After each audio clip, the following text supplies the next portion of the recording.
Y'all, it was the last 4 minutes of the episode for me. Like Aaron H. Aaron H, we gonna have to have a little chit chat, okay? Just a little conversation, a little back and forth. Cause what was going on with? Okay, this is. I probably should have never ever met your family members in real life. Never Ever Met Season 1, Episode 5. I'm Shana. If you're new here, welcome. We're going to get into this episode. If you've been here before and you haven't yet hit that subscribe, please hit the subscribe. Watch the video on through, give it a like, and drop a comment. Let me know you stopped by because if you talk, I'll definitely respond. I love to discuss all of these shows with y'all. Now, I will say, Aaron H has been supporting my reviews on this show since episode 1. So it's definitely appreciated. Him and Dymond H were in the comment section on my video for last week's episode. So if you missed it, be sure to check that out. I'll add these videos to the Never Ever Met playlist. Make sure to turn on your notifications so you don't miss nothing. Check out my community tab. Now that we got the church announcements out of the way, I'm going to say this. I'm going to get this disclaimer. I got to talk about the episode as I saw it. So I'm not listen, same thing with the other shows, Ready to Love and whomever else. When y'all slide in y'all comments, it's all love, all respect. But I'm going to give a real review on what I saw and how I felt when I saw it. And that's what we're about to get into right now. So we start off with Brandon and Sienna. They should have left last week. Why did we drag this on for another week? Like, we really could have added these 2 seconds at the end of it. Okay, anyway. So Taronda comes and tells them it's time for them to pack their bags and get on and hit the road, okay? It's time to catch a flight and go back home. And Jody and Aaron J should go next, but I digress. So Dymond is still upset that no one had her back during her argument with Jody. I spilled water on my notes. We still gonna keep pushing now, okay? Anyway, so Dymond tells Aaron H that she feels like everyone is fake. And he's like, don't let them bother you. Like, who are you here for, them or me? Sir, I think when she said everybody is fake, you included in everybody, okay? I don't know what part you missed, but okay. So Dymond, she flat out tells Aaron H that she think he fake. And he was like, I didn't feel like there was a need for me to say anything. You was handling it. Like, yes, she was handling it, but she just wanted someone, especially you, to have her back for me in that moment. But, he going to try to clear it up after the fact. But I think she wanted you to have her back right then and right then. You don't got to be disrespectful with it.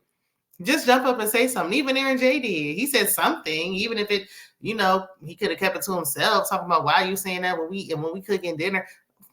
At least he said something. Okay, I'm just saying.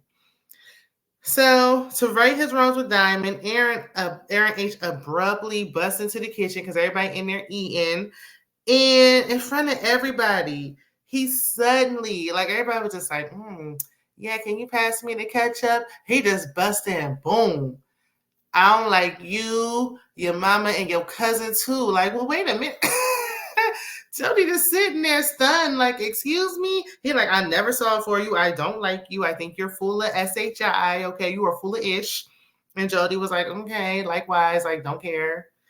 I like that Dymond and Aaron H, they seem like be the only, I think they're probably the only solid couple that may still be together today, okay? Because last week, I said that Nita the Diva, shout out to Nita the Diva, said that Millie and Greg were still together. But Aaron H came in the comments and said Nita the Diva is wrong and he don't know where she heard that from. So I don't know. I like that, Aaron H had Dymond's back when she told him, I have an issue. I don't feel like you were there for me. He tried to correct it.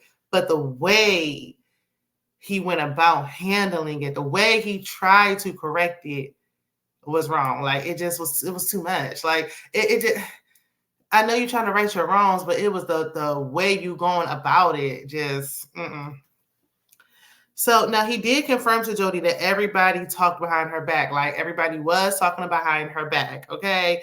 This is true.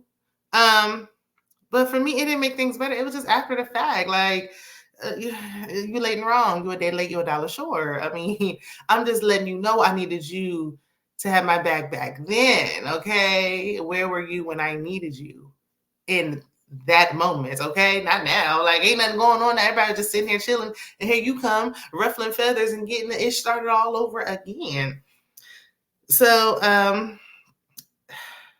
Dymond said that Jody speaks to everyone but her. Well, Dymond, nobody else called her out but you. So what you what do you expect? They both argue about who lying. Meanwhile, Chris is skating by in this moment unscathed. Okay, nobody pointing a finger at Chris. Like, Chris is the one. Jody ain't talking to herself now. I mean, they when she's talking about Chris, Chris is responding.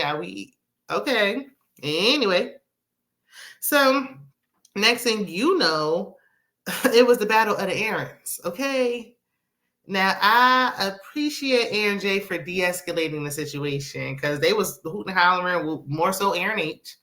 And then he was like, look, you really need to calm down. Like, you really need to calm down. Everybody did need to calm down. Everybody did need to calm down. It was getting heated. Aaron H confirmed that he did this because Dymond called him fake. So he can't have that. So that's why he is acting this way. Then Aaron H tells Aaron J in front of everybody and not behind nobody's back that Jody ain't it. Okay, she's not the one for him, and he hopes that he finds a better person. And when I mean person, whomever that may be. Okay, if you catch my drift, but I'm gonna leave it there. So now, why I agree that they don't seem compatible.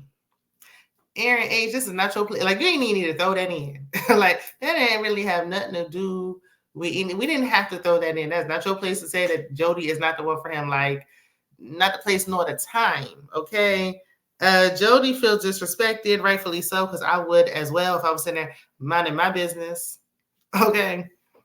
So after Dymond and Aaron H leave, Chris feels the need to jump up and clarify that he never said nothing negative about Jody. Okay. He asked everybody, did you hear me say anything? Everybody's like, we don't really care. Like, we wasn't paying attention. So Millie starts bucking up at Chris and calling him fake. And girl, where was all again? Just like I said with Aaron H, girl, where was all that smoke yesterday? When they was talking about it last night, where were you? Because you was the one talking about, I'm gonna have to pop off. Where was all that popping off when it mattered? It's after the fact. But okay. Meanwhile, Chris tells Millie, like, look, I don't argue on women. I ain't about to go back and forth with you. So you can argue with yourself. And Dymond is just happy with the fact that Aaron H handled the situation. Okay, girl. So Chris and Sandia have a sidebar, and she looked confused and sad, child, like she always do. It's giving like sad puppy a little bit. Like she always looking down and out. And if you always looking sad, I hardly seen her crack a smile. I really don't think this is it. But, that's besides the point. So Chris tells Sandia to stick beside him. Well, you're not really doing a good job at protecting her publicly, but privately you want her to stick beside you. Much like when Dymond was telling, and what I will give Aaron H, he listens to her and he tries to correct it. Dymond told Aaron H she didn't feel protected. She didn't feel like he had her back when she was getting into it with somebody. And whether I like the approach or not, he tried to correct the situation. Sandia said, I don't really like that you keep cackling all with Jody and you don't got nothing to say. Matter of fact, you called Jody in the room to make matters worse. And now you want to say, oh, you need to sit beside me. Ninja, please. So finally, the remaining cast, they go on a trip, the first outing ever, child. I was so tired of seeing them sitting in that house. I know it's season 1 and the budget probably low, but come on. So they're doing shibari, a rope tying exercise. This ain't my type of party, okay? I don't know if I could do it. I would definitely been the one tying the person up because I don't trust you tying me with those ropes like that. And then we got to do this in front of everybody. I don't like it. So Jody reminds us that she's a sexologist.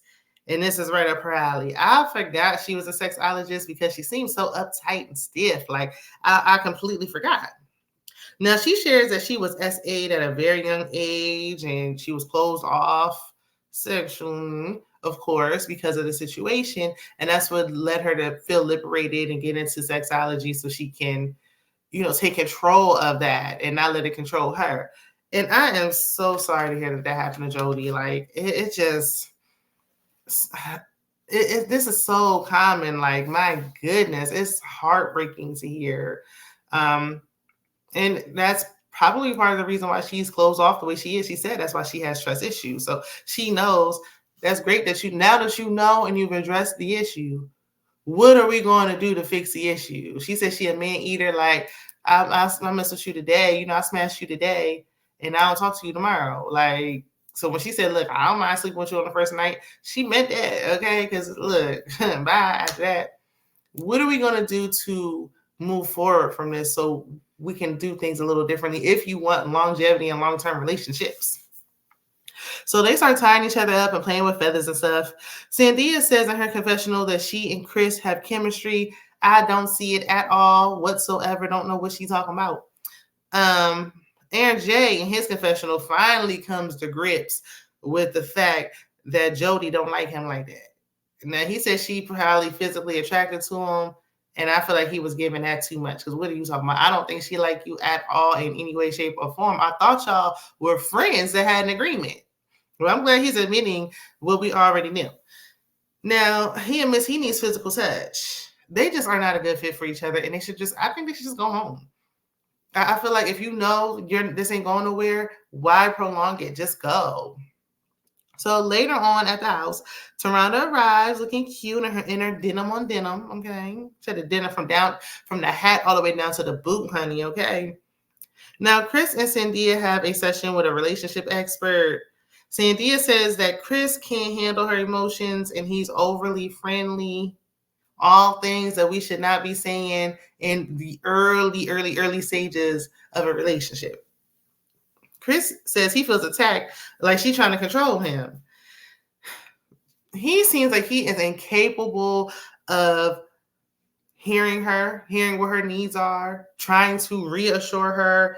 I don't think that he would be able to love her the way she needs to be loved because she's telling you what she needs and you are fighting against it. Like, no, I'm not going to reassure you. No, I won't do anything. You won't control me. He's not healed and he's not ready to be with nobody, like, at all. The psychologist tells Chris that he needs to show empathy and provide a safe space for Sandia. And all I can think was, man, oh man, I wish I would have went to school to be a therapist. I didn't gave the game for free, and I didn't even have to I'm not licensed, but come on. I thought it was common sense. See, and he acting like he just heard something so insightful. Wow, I never thought about that. Ooh, you right. Really? Okay, and he watched him still not do it, but okay. Sandia said that Chris brings baggage from his previous relationship where he was hurt. He's a man scorned. And the doctor says empathy works both ways. You got to show him some compassion as well because it's going to take him a while to get over that. But while I agree, empathy does go both ways. First of all, you can't be the only one giving it, though, and not receiving it. Okay, it does go both ways. However, I don't know. Yeah, the psychologist said that that's a wound that never fully heals. I get that. But I also feel like you should have that together. You shouldn't try to jump in a relationship with anyone if you're not able to move forward and move on from that baggage or that previous relationship. Like Sandia said, it's not fair to her. She didn't do anything. Yes, she's paying the consequences for what somebody else did to you. That's not fair. Is he willing to open up so he can move forward? That is the real question. Otherwise, everybody's wasting their time. And all this opening up on his side, what difference does it make if he's not going to listen to her needs and try to meet them? So the so-called next day, because they be filming these scenes all out of order, child. I mean, I've seen people wearing the same clothes 50, 11 times. I don't know what day. Anyway, so Jody is like venting to Sandia and justifying her lack of interaction with Aaron J. how do y'all feel about Sandia like befriending Jody? Because if I got a problem with you being too friendly with my man, I ain't about to be sitting here kicking it with you eating sandwiches. But I mean, I guess. I know y'all in the same house, I guess. Dymond's sister is coming to the house, and Aaron H. friend also arrives. Now, Aaron H. tells his friend that he wants to propose to Dymond before this process is over. And the friend was like, propose? Say what now? Now, maybe it would have hit a little different.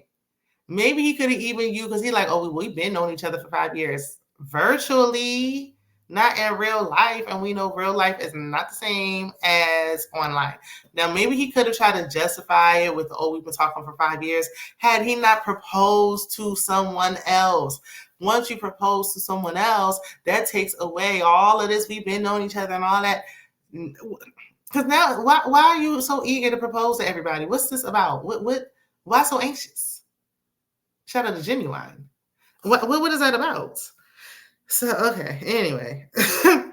And then on top of that, you propose to somebody else and you never made time to see Dymond in 5 years. Why didn't y'all? We never got clarity on why they didn't see each other. Nobody could buy a plane ticket in 5 years. If I don't see you in 5 weeks, I'm moving on. Well, no, because shout out to JB says what? I told JB when he said 2 weeks and it's over, I was like, that's too soon. But in 5 weeks, we should be planning on when we're going to see each other. My flight departs and it lands at this time. What time you said you was coming? Okay, I'll be at the airport then. Like this 5 years, but you got the time to take off work for 3 weeks to come to this house? Okay, Cheryl. So now I believe they're still together. Okay, I do believe Dymond and Aaron H are still together. So I really do want the best. I hope their relationship lasts. I know this was filmed a while ago, so they done already moved on. This is old news for them, but for us, we just watching it for the first time. So we have to speak on it, okay? Side note, Dymond already been wearing a ring on her ring finger. So I wondered if they was already like, what's that ring you've been wearing this whole time? I don't know. Anyway, he just seemed eager and like he proposal happy, like he just ready to propose to everybody. That's what this giving. Now, Aaron H, you can come in. If you come over here and this side, you can clear it up for me. We might need to, I might need an interview. We might need to talk about this. Why do we keep proposing? And then were you married before? How many times have you proposed to people? Because after a while, then it's not, how many times you going to propose to somebody before it stops being special? So Dymond's sister arriving. Child, that's when the mess gets started. I got about, oh Lord, don't hear me flipping these pages front to back. I got about 3 pages of notes on a 5-minute interaction now. So Dymond tells her sister on their first date, Aaron H cried. Let me take a sip of my wine. Really, it's rum punch. But anyway, so every time she shares this information that he cried upon their first official meeting, face to face, no one is moved. No one cares. Nobody could care less. She told her daughter couldn't care less. Now she's telling the sister, all that did was make her sister mad. The sister started going off. So sis said he ain't pulling the wool over her eyes. He dated and proposed to another woman. And when the grass wasn't green on the other side, the sister said, then you come over here back to my sister Dymond. When it didn't work over there, now you coming back over here. And she took him right back too. Well, did the sister not have a valid point? Help me to understand. Y'all acting like she just upset for nothing. Excuse me? So Dymond shared Aaron's explanation, and apparently he had known the other woman all his life. You know her all your life. He said he got multiple children. Grown kids. So that means all this time you're gonna have children, maybe you've been with other people, all this stuff, and now you've decided to propose to this woman when he's dating you. Okay, girl. But anyway, he known her all his life. They live in the same area, and she said when he proposed to the other woman, the other woman said, "I'll think about it." So basically, the other woman didn't want to do it. So all I'm hearing is, Dymond, you were his second pick. You were his second choice. When he told this first option he wanted to propose and she said no and it didn't work out, he settled for you. And I don't want, I don't want no woman being settled for. I don't want nobody being sloppy second. I don't want that for nobody, okay? You need to be sure about me. Talking about when the other woman said, I'll think about it, that's when he knew. Well, he should have known all along. But okay. Sis said he ain't it. She don't care what you're talking about. Now, sister, I will say this. Dymond said, look, I forgave him already. I'm gonna stand by my man. I'm gonna stick beside him. Okay. So I've already I forgave, moved on, let it go. Once you heard that, all you can do at this point is let it go. You ain't got to like him. You can be cordial with what at this point, that's out the window. But in this moment, I'm thinking y'all can be cordial with each other. You don't got to like him. You ain't got to love him. You ain't with him. You ain't sleeping with him every night. This is Dymond's man and she forgave him. So when she said she forgave him, that's it. There's nothing else you could do. This is her choice in her life. So now sis started going off and it felt like she was putting 20 on 10, like she was overacting a little bit. Is that just me? It felt like she was acting, like she was doing a lot, like it, until Aaron H walked in and I was like, ooh, baby. Oh, they really don't see for each other, okay? Because this is getting out of hand. So Aaron H and his friend, they come over and Dymond's sister, before they walk in, they overhear Dymond's sister talking trash about Aaron H. So Dymond did kind of check her sister and say, like, listen, it's not your place, and I'm moving forward with Aaron. Like this, I want to be with him. So Aaron introduces Dymond to his friend. Dymond introduces her sister, and while she was doing that, sis was rolling her eyes and sucking her teeth and crossing her arms. She wasn't welcoming. And he could have been like, okay, you know what? I see that this ain't it, and just walked off, let it go, whatever. I understand when you overhear somebody talking trash about you, you want to address it right then and there, okay? But this one started getting... So they get to arguing about their past interaction on social media. Aaron H said that she dipped where she shouldn't have dipped. And she said, I'll dip where I need to dip for my sister.